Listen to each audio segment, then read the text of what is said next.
ما حدش لاحظ حاجه في صوره امام عاشور اللي صورها عند ابو طارق؟ انا عايز اقول لاخواتي الزملكاويه اللي فرحانين بتصرفات امام عاشور، لا بجد التصرفات ديت غلط. انا زعلان جدا من امام.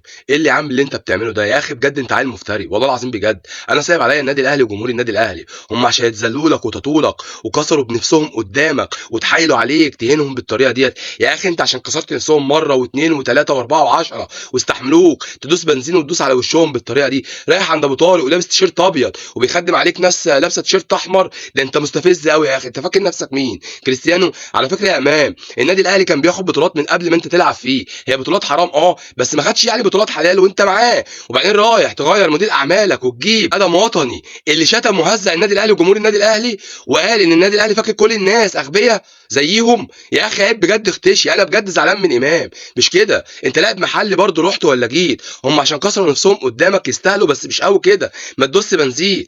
انا معاك اهو يا اخواتي الاهلاويه، لايكات بقى ولفلفه على قد ما تقدروا. سلام يا ليفا.